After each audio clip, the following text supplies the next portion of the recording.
Olá, meus irmãos, estamos de volta com mais uma aula. Essa é a nossa terceira aula. Eu quero dar as boas-vindas a todos, tanto aos nossos irmãos da segunda igreja, quanto aqueles que foram convidados a estarem ouvindo as nossas aulas da IBD. Sejam todos bem-vindos. Essa é a terceira aula, então, de um total de 13, a respeito da graça soberana de Deus. Tema este que nós estamos desenvolvendo, que é a maravilhosa graça.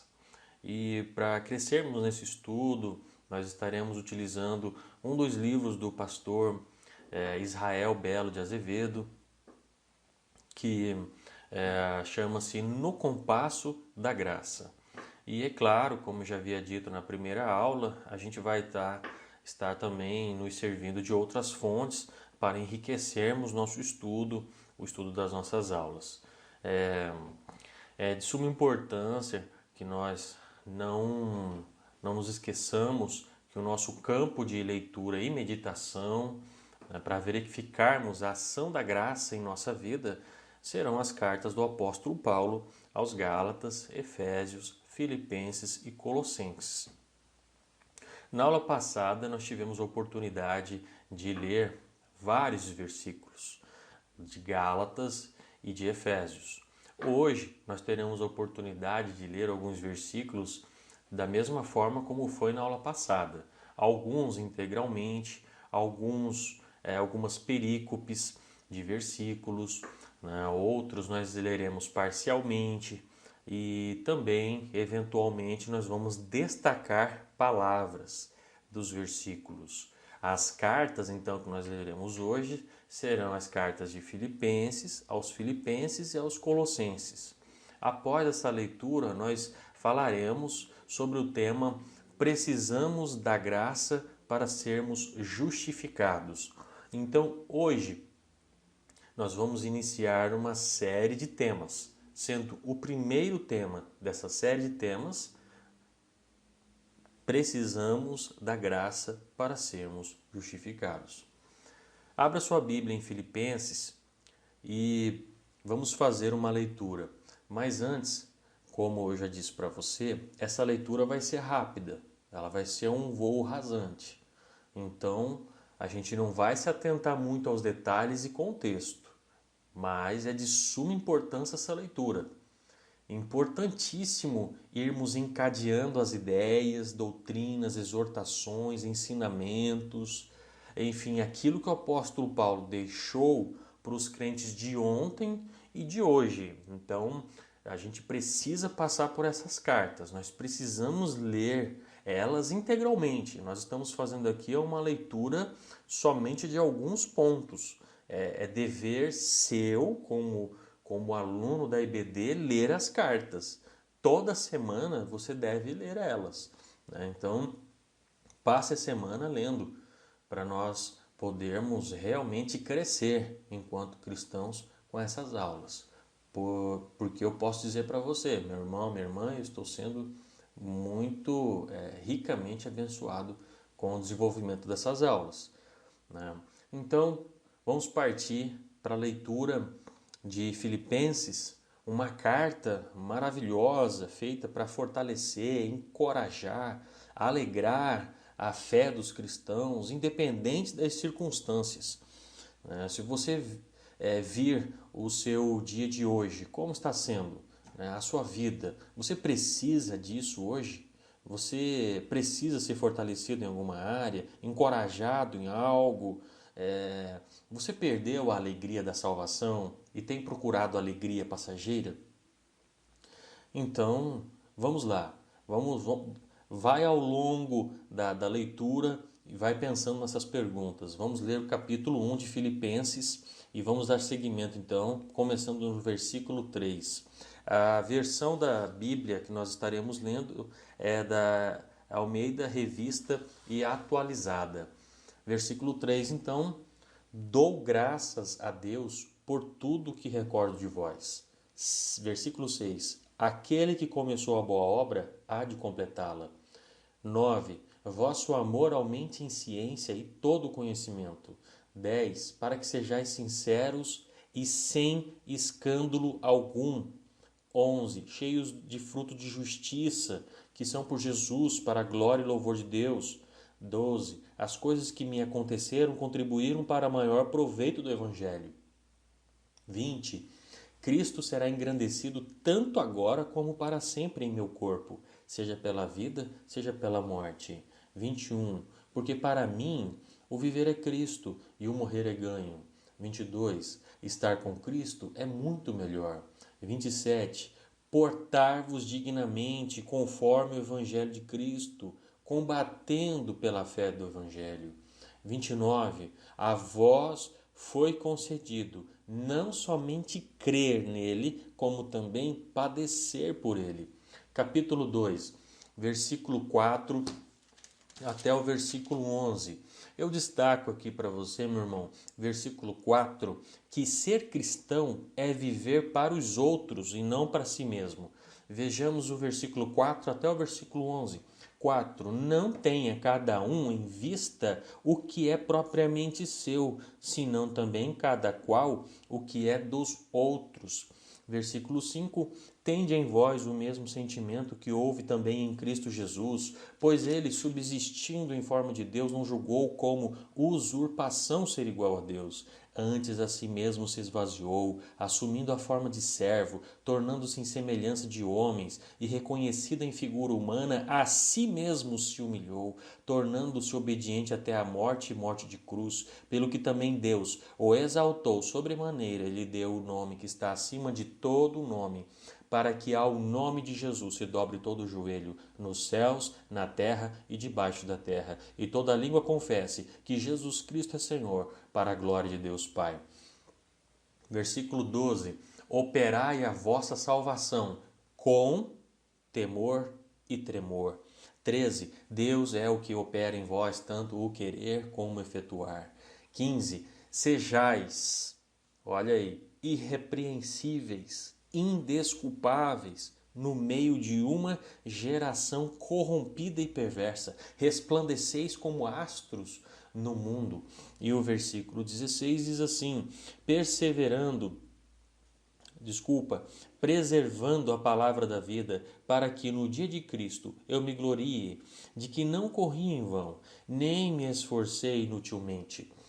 Capítulo 3, versículos 7 ao 10, diz assim, versículo 7 ao 10, mas o que para mim era lucro, isto considerei tudo como perda, por causa da sublimidade do conhecimento de Cristo Jesus, meu Senhor, por amor do qual perdi todas as coisas e as considero como refúgio para ganhar a Cristo e ser achado nele, não tendo justiça própria, que procede de lei, senão a que é mediante a fé em Cristo, a justiça que procede de Deus, baseada na fé, para o conhecer e o poder da sua ressurreição e a comunhão dos seus sofrimentos, conformando-me com ele na sua morte.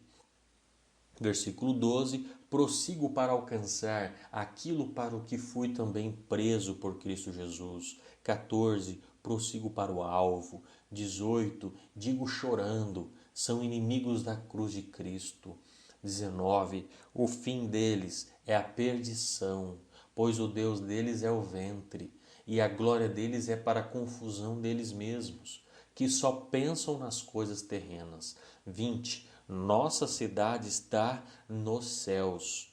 Capítulo 4, versículo 1. Estais firmes no Senhor. 5. Vossa equidade seja notória a todos os homens. Perto está o Senhor. Versículos 6 e 7. Não andeis ansiosos de coisa alguma, em tudo, porém, sejam conhecidas diante de Deus as vossas petições pela oração e pela súplica com ação de graças, e a paz de Deus, que excede todo o entendimento, guardará o vosso coração e a vossa mente em Cristo Jesus. 8. Temos várias recomendações aqui no versículo 8 para no que pensar. Veja lá, versículo 8. Finalmente, irmãos, tudo que é verdadeiro, tudo que é respeitável, tudo que é justo, tudo que é puro, tudo que é amável, tudo que é de boa fama, se alguma virtude há, se algum louvor existe, seja isso o que ocupe o vosso pensamento. Versículo 11. Aprendi a contentar-me com o que tenho. Versículo 12. Tanto sei estar humilhado como também ser honrado. De tudo, em todas as circunstâncias, já tenho experiência, tanto de fartura como de fome, assim de abundância como de escassez. E versículo 13. Posso todas as coisas naquele que me fortalece. Iniciando agora a carta aos Colossenses, você vê uma carta de alerta para os cristãos, para terem firmeza e perseverarem em não misturar conceitos, doutrinas, filosofias mundanas com os princípios cristãos, pois nós fomos salvos pela fé somente e não por obras. Vamos começar então o capítulo 1, versículo 4. Ouvimos da vossa fé em Jesus e do amor para com os cristãos. 6. Ouvistes e conhecestes a graça de Deus em verdade. 9. Não cessar de orar e pedir, cheios do conhecimento da vontade de Jesus e toda sabedoria e inteligência espiritual. 10. Andar dignamente, agradando-lhe, frutificando, crescendo. 11. Fortalecidos, com paciência e longanimidade, com gozo. 13. Transportados das trevas para o reino do Filho do seu amor. 14. Nós temos aí a redenção pelo seu sangue, que é igual à remissão dos pecados. 20. Fez a paz pelo sangue na cruz e reconciliou consigo todas as coisas. 21. Reconciliou todos os inimigos. Para o quê? No 22 nós vemos apresentá-los santos, irrepreensíveis e inculpáveis. Se nós vemos onde? No 23, permanecer desfundados e firmes na fé, e não o que? Vos moverdes do evangelho que tendes ouvido. Vamos para o versículo 26. O mistério que esteve oculto. 27. As riquezas da sua glória, que é Cristo, esperança da glória. Capítulo 2, versículo 2. Consolados, unidos e enriquecidos da plenitude da inteligência para conhecimento de Deus, que é Cristo. Isso que vemos no 2. Verso 3. Em quem estão escondidos todos os tesouros da sabedoria e da ciência. 5. Vendo a ordem e firmeza da vossa fé em Cristo. 6. Versículos 6 e 7 do capítulo 2. Ora, como recebestes Cristo Jesus, o Senhor, assim andai nele. 7. Nele radicados, edificados, confirmados na fé, tal como fostes instruídos, crescendo em ação de graças. 8. Filosofias e vãs sutilezas, tradição dos homens, rudimentos do mundo. 9. Em Cristo habita corporalmente toda a plenitude da divindade. 10. Perfeitos somente nele. 11. A circuncisão de Cristo. 12. Sepultados no batismo e ressurretos pela fé no poder de Deus. 13. Vivificados e perdoados de todas as ofensas. 14. A cédula que era contra nós foi riscada e cravada na cruz. 20. Se estáis mortos, por que ainda vivem como se vivessem no mundo? 22. Segundo os preceitos e doutrinas dos homens. Capítulo 3. Nós temos aí, do versículo 1 ao versículo 5, nós temos o que buscar. Do versículo 7 ao versículo 9, nós temos do que se despojar.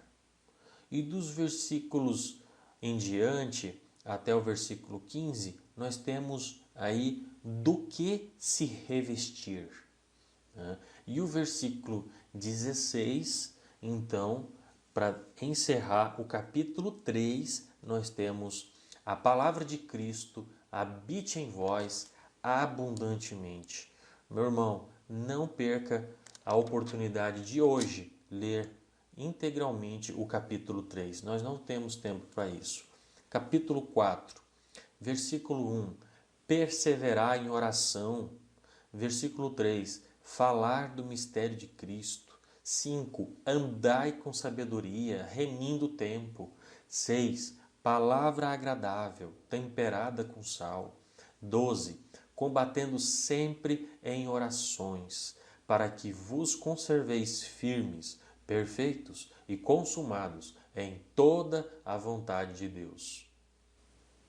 Após nossa leitura, então, vamos fazer aí um breve exercício, né? Você está com a sua memória boa, você consegue se recordar do que a gente viu, o que a gente aprendeu nas duas primeiras aulas, na primeira aula principalmente, quando nós vimos aí os aspectos da graça, nós tivemos a oportunidade de ver vários dos aspectos. E aqui na leitura das 4 cartas, você viu muitos desses aspectos várias vezes sendo relembrado, falado, o apóstolo Paulo tratando desses termos o tempo todo.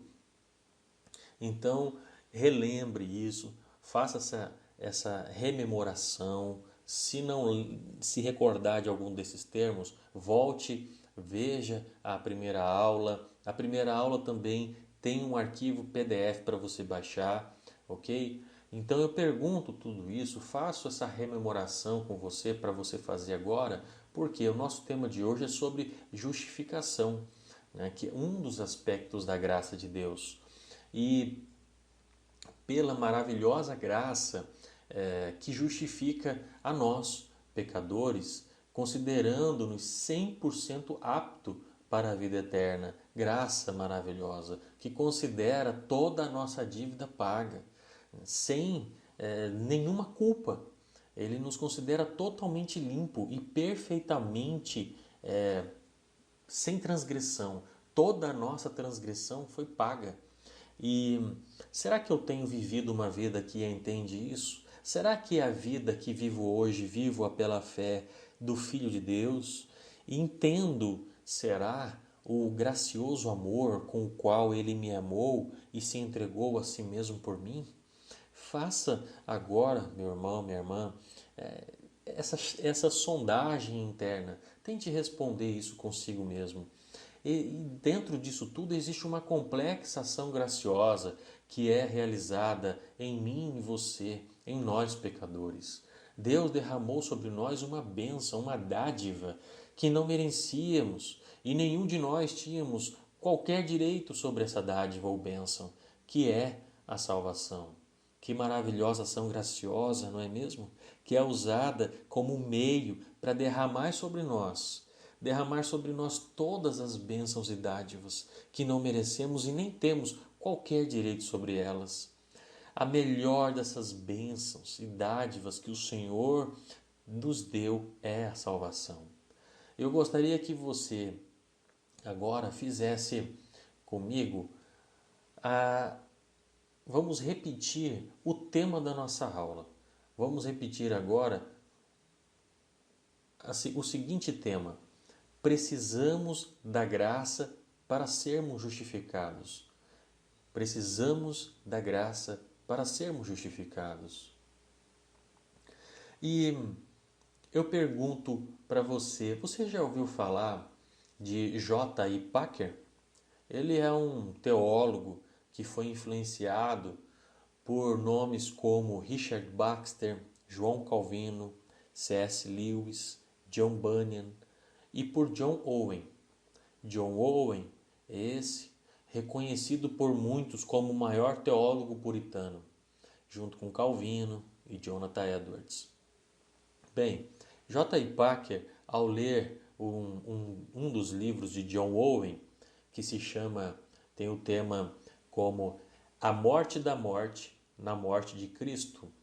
Então, J.I. Packer diz que existe uma confortante, jubilosa, rica e confortante mensagem de Deus na salvação, que rebaixa o ego humano e honra a Cristo pela soberana graça. E tudo se reduz a um contundente brado: Deus salva pecadores. A ênfase é a de que somos salvos pela graça de Deus. Ou seja, a causa de nossa salvação pertence ao gracioso favor salvífico de Deus para conosco, pois a respeito de nossa pecaminosidade somos merecedores de juízo. Paulo nos diz que pela graça somos salvos, e ele contrapõe com isto não vem de vós. E assim ele faz uma pergunta para nós: vocês não querem entender a origem, a causa de sua salvação? Então ele responde: não olhem para si mesmos, olhem para o interior, ergam os olhos para Deus, contemplem o imerecido favor que Deus lhes concedeu. Isso é quem os salvou, não algo em vocês, algo em nós, algo sobre vocês, sobre mim, algo que nós fizemos, que vocês fizeram. Não.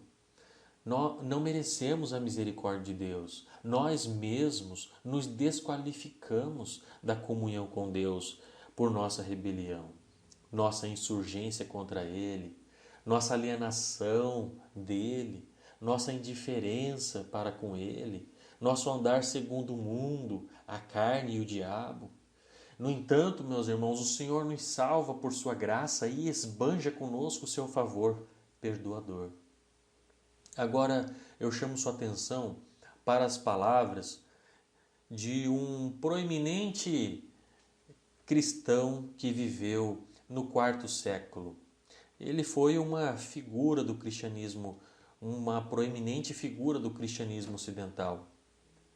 Eu estou me referindo a Ambrósio de Milão. Ele,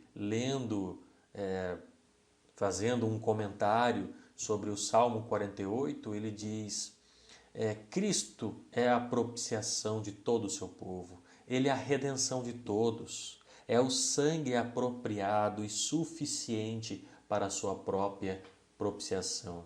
Visto que Cristo derramou seu sangue por nós, Ele, e somente Ele, reconciliou os seus através de seu sangue. Poderia haver um melhor advogado do que aquele que se fez uma oração viva pelos pecados de todos e cedeu sua vida para a nossa redenção? Significa que não há necessidade de buscar propiciação ou redenção para indivíduos, porque o precioso sangue de Cristo pertence a todos e o Senhor Jesus Cristo resgatou cada um de nós. Bem, agora, indo para Gálatas, vamos ler Gálatas, capítulo 3, versículo 11 ao 14. Vamos ler? Gálatas 3, versículos 11 ao 14. E é evidente que pela lei ninguém é justificado diante de Deus, porque o justo viverá pela fé. Ora, a lei não procede da fé, mas aquele que observar os seus preceitos, por eles viverá. Cristo nos resgatou da maldição da lei, fazendo-se Ele próprio maldição em nosso lugar, porque está escrito: maldito todo aquele que for pendurado em madeiro. Porque para que a bênção de Abraão chegasse aos gentios em Jesus Cristo, a fim de que recebêssemos pela fé o Espírito prometido. E eu gostaria, dentro dessa perícope, começar no versículo 14, onde temos Cristo, a bênção de Abraão. Todos os que creem em Cristo, meus irmãos, judeus ou gentios, tornam-se herdeiros da bênção de Abraão e especificamente da grande promessa do Espírito que estava reservada para o tempo do Evangelho. Não é colocando-se debaixo da lei, mas é pela fé em Cristo que nos tornamos povo de Deus e herdeiros da promessa. E depois de ter falado isso, quero apontar para vocês 3 coisas que devemos perceber e que estão relacionadas às nossas misérias, ao amor e à graça de Cristo e à nossa esperança. Então, vamos lá. Primeiro, as misérias a que estamos envolvidos como pecados. Estamos debaixo da maldição e da condenação da lei. Segundo, o amor e a graça de nosso Senhor Jesus Cristo para conosco. Ele se submeteu a tornar-se maldição por nós, para que pudesse redimir-nos da maldição da lei. A feliz esperança que agora temos nele, não apenas escapar da maldição, mas de herdar a bênção.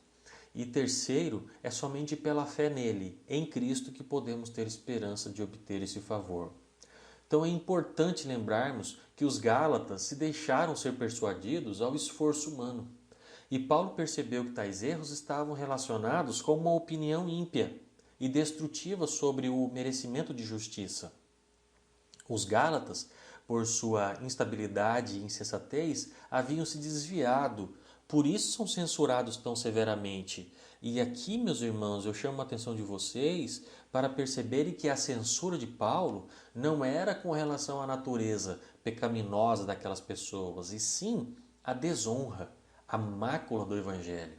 A defesa é a de que as obras não salvam. As tradições humanas em obrigar a consciência, o esforço humano em guardar a lei é um fardo pesadíssimo. Nenhum homem pode suportar. Por isso, precisamos da graça para sermos justificados.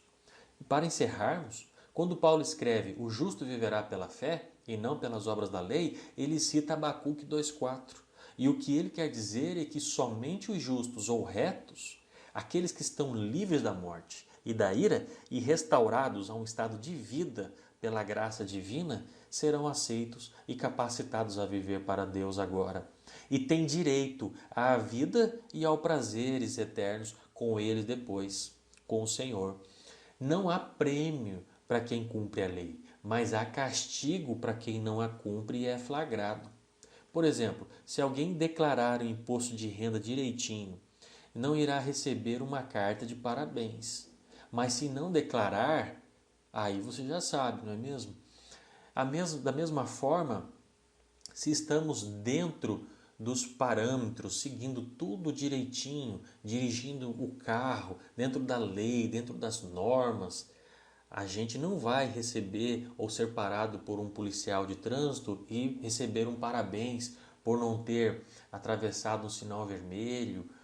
Enfim, a gente não vai receber um parabéns, mas se você atravessar um sinal vermelho, aí você já sabe. Então é isso. É isso que precisamos aprender. Ninguém é justificado, considerado justo por cumprir a lei, mas se não cumprir, são condenados. A lei é o código que nos condena. Estávamos condenados até que a graça de Deus entrou em ação. Cristo nos resgatou da maldição da lei, fazendo-se maldição por nós. Bem, é isso aí. Nós terminamos nossa aula hoje. Se prepare, meu irmão, leia as cartas, como eu disse para você, as 4 cartas durante essa semana, medite nelas, faça a sua oração diária através da leitura dessas cartas, leia esses versículos, memorize-os, enfim, é isso. Obrigado por terem ficado comigo até aqui. Deus abençoe a todos e até a nossa próxima aula, onde estudaremos o tema Precisamos da graça para sermos salvos. Um abraço, um forte abraço a todos, uma ótima semana e que Deus os abençoe.